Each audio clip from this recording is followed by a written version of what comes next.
dia faly miarabanao indray ny fiangonana Krista Mbasy Madagasikara amin'ity andron'ny alatsinainy fa 4 ny volana martsa ity, ary manonona trano ny fiadanan'ny tompo ho an'ny tsirairay avy. Androantsika amin'ny alalan'ny rapsodian'ny famarinana dia andrendray ny tenin'Andriamanitra izay hitantsika amin'ny Romanina 9:4 izay manambara toy izao amin'ny anaran'i Jesosy: ary noho izany dia nanameloka ny ota tao amin'ny mpanota izy mba ahatanteraka ny fahamarinana araka ny lalàna amintsika, izay tsy miaina araka ny natora ota fa araka ny fanahy. Nanana fanambarana ny amin'ny fahamarinan'Andriamanitra tamin'ny alalan'ny lalàna Mosesy. Lalina ny fomba fijeriny izay asehon'ny bokin'ny Deutéronomia amin'ny ampahany sasany. Tsy mahagaga raha talanjony izy, ary tamin'ny fomba miavaka sy tokana no nanambaran'ny lalàna, fa tsy manantsahala izany teo amin'ireo firenena.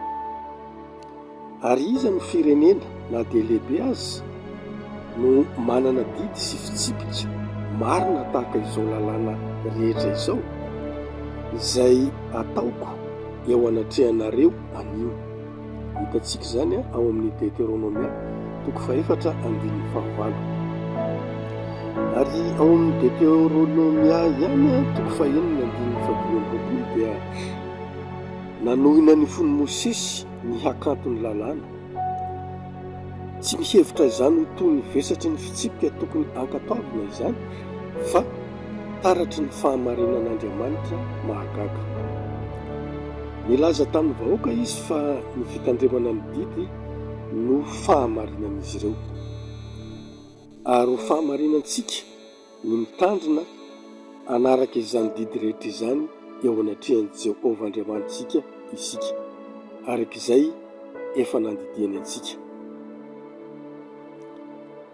Nanatitrantitra izao fahamarinana izao Mosesy taty aoriana ao amin'ny Deutéronomia 2:13-5:7 izay mivaky toy izao amin'ny anaran'i Jesosy: alatsaho ao am-ponareo ny teny rehetra izay ambarako aminareo anio, izay andidihanareo ny zanakareo ho tandremany sy ankatoaviny dia ny teny rehetra amin'ity lalàna ity.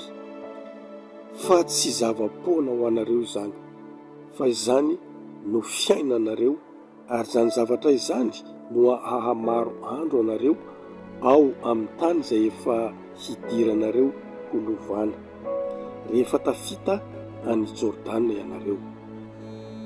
Nomeny hasina toy ny aina ny lalàna, ary nanentana ny vahoaka izy mba hanao arak'izany.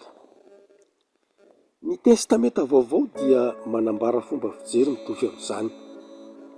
Ao amin'ny Romanina 9:7-4 dia hitantsika ny fahatanteran'izany fahamarinana izany. Amin'ny alalan'ny Kristy manao hoe: fa izay tsy hay ny lalàna satria ny nofo no nahalemy azy, dia vitan'Andriamanitra tamin'izy naniraka ny zanany, naka ny endriny, naka ny hendriky ny nofo ota sy ny amin'ny ota, ka nanameloka ny ota tao amin'ny nofo mba ahatanteraka ny fahamarinana ilain'ny lalàna amintsika, izay tsy mandeha araka ny nofo fa araka ny fanahy. Ny fahamarinan'ny lalàna izay noheverin'i Mosesy ho be voninahitra sy kanto dia efa tanteraka amintsika ankehitriny, izay mandeha araka ny fanahy. Aseho amin'ny alalantsika ny fahamarinan'Andriamanitra amin'ny maha-ambasadôrin'ilay fanjakana antsika, dia manitatra ny fahamarinany sy ny fiadanany ary ny fifaliany amin'ny firenena maro isika. Naiza le ianao, rehefa tonga ianao dia tonga ny fahamarinana. Rehefa miditra amin'ny toerana iray ianao dia